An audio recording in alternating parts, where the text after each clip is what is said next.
Pertama-tama, saya akan menjelaskan mengenai pengertian Pancasila. Istilah Pancasila pertama kali dapat ditemukan pada buku Sutasoma karya Empu Tantular yang ditulis pada zaman Majapahit, yaitu pada abad ke-14. Dalam buku itu, istilah Pancasila diartikan sebagai perintah kesusilaan yang berjumlah 5. Selanjutnya, saya akan menjelaskan tentang fungsi dan peranan Pancasila.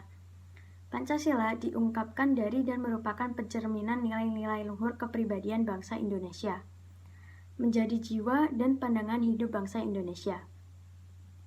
Secara hakiki, fungsi Pancasila mempunyai dua pengertian, yakni Pancasila sebagai pandangan hidup bangsa Indonesia atau way of life, dan Pancasila sebagai dasar negara Republik Indonesia, yaitu dasar filsafat negara Pancasila sebagai pegangan hidup, yang merupakan pandangan hidup bangsa, penjelmaan filsafat hidup bangsa dalam pelaksanaan hidup sehari-hari.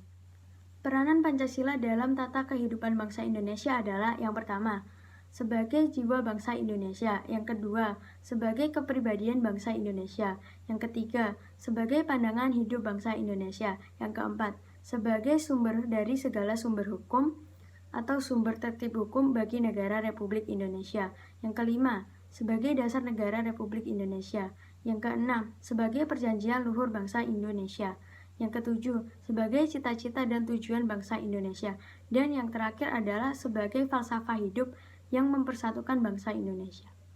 Hakikat pengertian Pancasila dan juga nilai-nilai yang terkandung di dalamnya. Pancasila merupakan satu kesatuan utuh yang memiliki 3 sifat. Sifat yang pertama yaitu sifat sistematis atau runtun. Arti sifat ini yaitu Pancasila tidak bisa ditukar balikan urutan-urutannya. Sifat yang kedua yaitu kesatuan totalitas yang organis atau utuh, manunggal, dan senyawa. Arti sifat ini yaitu sila yang satu tidak dapat dipisahkan hubungannya dengan sila-sila yang lainnya. Sifat yang ketiga yaitu hierarkis piramidal atau bertingkat jenjang. Arti sifat ini yaitu sila pertama merupakan dasar atau basis yang menjiwai sila kedua, atau juga sila kedua dijiwai oleh sila pertama dan juga menjiwai sila ketiga. Begitu seterusnya sampai dengan sila keempat dan juga sila kelima. Nah, Pancasila memiliki 5 sila. Nah, di setiap silanya ini terdapat makna yang terkandung di dalamnya yang dapat diterapkan dalam kehidupan sehari-hari. Contohnya sila pertama yaitu ketuhanan yang Maha Esa. Nah, sila pertama ini mengandung pengertian dan keyakinan adanya Tuhan yang Maha Esa. Tetapi tidak berarti bahwa Indonesia merupakan negara dengan satu agama dan bukan juga negara sekuler. Di Indonesia harus ada Tuhan yang Maha Esa dengan toleransi terhadap kebebasan untuk memeluk agama sesuai dengan keyakinan masing-masing. Nah, ada 5 contoh penerapan sila pertama dalam kehidupan sehari-hari. Contoh yang pertama yaitu percaya dan takwa kepada Tuhan yang Maha Esa sesuai dengan agama dan kepercayaan masing-masing. Contoh yang kedua yaitu hormat menghormati dan bekerja sama antar pemeluk agama dan penganut-penganut kepercayaan yang berbeda hingga terciptanya sebuah kerukunan. Contoh yang ketiga yaitu saling menghormati kebebasan menjalankan ibadah sesuai dengan agama dan kepercayaan masing-masing. Contoh yang keempat yaitu tidak memaksakan suatu agama dan kepercayaan kepada orang lain. Contoh yang kelima atau contoh terakhir yaitu menolak kepercayaan ateisme di Indonesia. Kemanusiaan yang adil dan beradab mengandung pengertian, kesadaran sikap, dan perbuatan manusia yang didasarkan kepada potensi budi nurani manusia dalam hubungannya norma-norma kebudayaan baik terhadap diri pribadi, sesama manusia, maupun hewan. Sikap dan perbuatan manusia sesuai dengan kodrat hakikat manusia yang berbudi, sadar nilai, dan berbudaya. Nilai yang terkandung dalam sila kedua ialah nilai kemanusiaan, yakni A. Pengakuan terhadap adanya martabat manusia, B. Perlakuan yang adil terhadap manusia, C. Pengertian manusia yang beradab yang memiliki daya cipta rasa, karya, dan keyakinan, sehingga dapat dibedakan dengan hewan. Contoh penerapannya mengakui persamaan derajat, persamaan hak, dan persamaan kewajiban antara sesama manusia, mengembangkan sikap tenggang rasa, tidak semena-mena terhadap orang lain, menjunjung tinggi nilai kemanusiaan, gemar melakukan kegiatan kemanusiaan, dan berani membela kebenaran dan keadilan.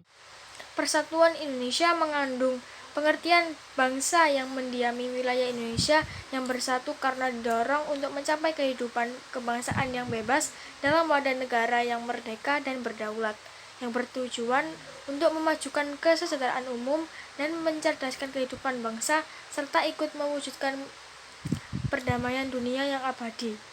Nilai yang terkandung dalam sila ketiga yaitu yang pertama, persatuan Indonesia adalah persatuan wilayah yang mendiami wilayah Indonesia. Yang kedua, bangsa Indonesia adalah persatuan suku-suku bangsa yang mendiami wilayah Indonesia. Yang ketiga, pengakuan terhadap kebinekatunggal-ikaan suku bangsa atau etnis dan kebudayaan bangsa yang memberikan arah dalam pembinaan kesatuan bangsa. Contohnya, yang pertama, menempatkan kesatuan, persatuan, kepentingan, dan keselamatan bangsa dan negara di atas kepentingan pribadi atau golongan. Yang kedua, telah berkorban untuk kepentingan bangsa dan negara. Yang ketiga, cinta tanah air dan bangsa. Yang keempat, bangga sebagai bangsa Indonesia dan bertanah air Indonesia. Yang kelima, memajukan pergaulan demi persatuan dan kesatuan bangsa yang berbineka tunggal ika.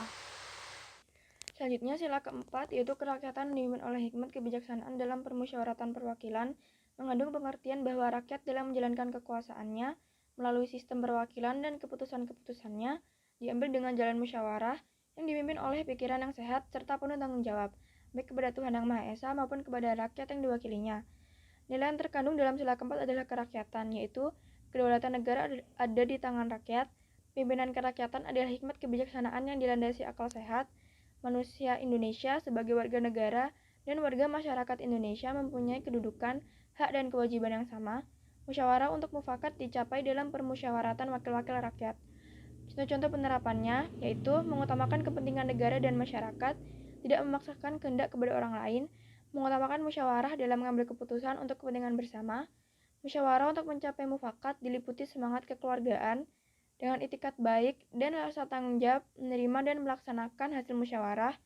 Musyawarah dilakukan dengan akal sehat dan sesuai dengan hati nurani yang luhur, serta keputusan yang diambil harus dapat dipertanggungjawabkan secara moral kepada Tuhan Yang Maha Esa, menjunjung tinggi harkat dan martabat manusia, serta nilai-nilai kebenaran dan keadilan. Dalam sila kelima yaitu sila keadilan sosial bagi seluruh rakyat Indonesia mengandung pengertian bahwa setiap orang Indonesia mendapat perlakuan yang adil dalam bidang hukum, politik, sosial, ekonomi, dan kebudayaan yang mencakup adil dan makmur.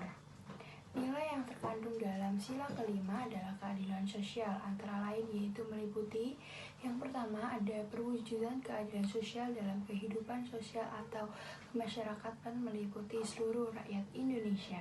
Kedua, keadilan dalam kehidupan sosial terutama meliputi bidang ideologi, politik, ekonomi sosial, kebudayaan, dan pertahanan keamanan nasional. Yang ketiga yaitu cita-cita masyarakat adil makmur, materi spiritual yang merata bagi seluruh rakyat Indonesia. Yang keempat, keseimbangan antara hak dan kewajiban dan menghormati hak orang lain. Kelima, yaitu cinta akan kemajuan dan pembangunan. Dalam contoh penerapannya di sila kelima yaitu seperti mengembangkan perbuatan yang luhur dan mencerminkan sikap dan suasana kekeluargaan dan gotong royong. 2. Menjaga keseimbangan antara hak dan kewajiban. 3. Suka memberi pertolongan kepada orang lain, menghargai hasil karya orang lain, serta bersama-sama berusaha mewujudkan kemajuan yang merata dan berkeadilan sosial.